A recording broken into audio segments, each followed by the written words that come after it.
Sup? I'm Nico. Or Nicholas. I've grown up with tons of pets. I've always been a caretaker. I always loved caring for animals. I always had a feeling for them.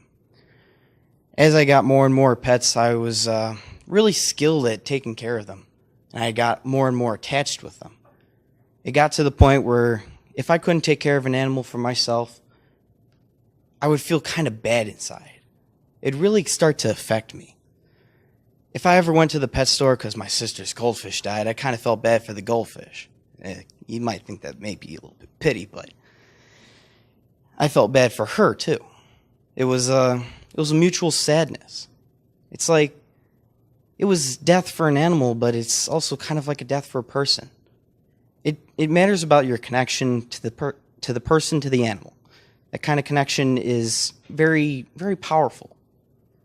And when I went to the Animal Welfare League, seeing a whole bunch of animals, I already knew what I was signing up for. I was already prepared for the pain. I already saw these animals. They're all locked up in the cages. Sad eyes. If you locked eyes with the animal, they jumped up and they stared at you, thinking that you were the one, and I was just like, oh, I felt so bad. But I was ready. My friend wasn't. My friend Jack, I brought him with him. Brought him with me. He lasted minutes. I'm talking minutes, and you could just see it in his face. He was slowly turning red. First, it was ghost white when he walked in. He's pale, so I always. But as he was slowly turning red, it was surprising to me. And then he was getting more and more attached as the animals started barking at him. They all jumped up at him. He started making eye contact, and I was just like, dude, we got to get out of this room. Got to get out of this room. Because inside the other room, you got to at least see the animals getting taken out. You got to see the animals have some joy, some freedom. And that's why I really helped them out. I went to the Animal Welfare League, and it made me feel better. It made me feel better. I went there, I walked the dog, and it felt nice. It was just nice to let the dog out of the cage. To have some human affection for it, some care for it.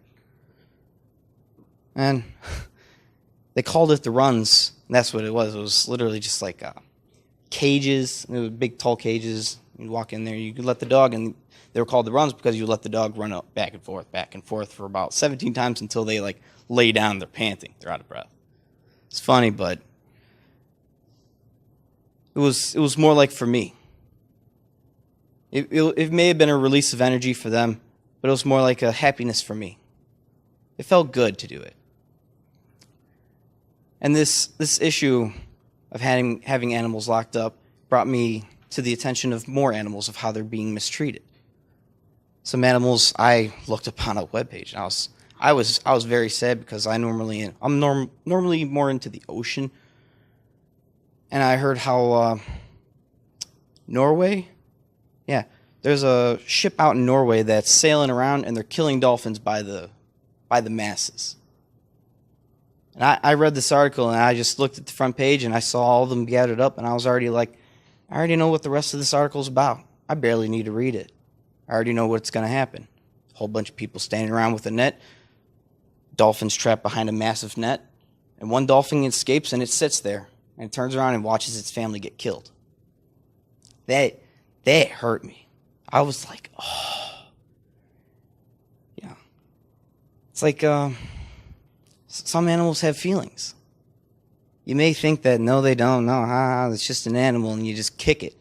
Oh, I hate you. But as you come to get the experience with animals, you feel a better connection. You feel better for yourself. You feel better that you're actually doing something that helps protect the environment. It helps the community. You may not know it, but it does. And it doesn't just help the community, it also helps you. Helps you, helps the animal, helps the community, helps nature. It's just good. Animal Welfare League was, I felt like it was a small step for me. It was a small fight for a good cause. Fighting for the animals' rights, making them cared for, making them free, treating them right the way that they need to be. And there's so many more ways that you can go out there. You can what was it? It was like you can vote for your senator to petition to send, what was it? The U.S. Embassy to go to Norway to stop the Norwegians from killing the Dolphins by the dozens. Masses, I should say. I shouldn't say dozens. That's an understatement. There's so many more things you could also do. There's butchering in Africa. They're killing rhinos. They're slowing that down, but there's people who still go out there and they still do it. I still say it's wrong. I don't feel that it's right. That's why I want to make a call out for you. If you don't really feel the need, it's okay, I understand. It's pretty scary. I saw it in the eyes of my friend. It is a scary fight, but it needs to be something that needs to be taken care of. That's why I ask you, what will you do? Will you join the fight for animal rights?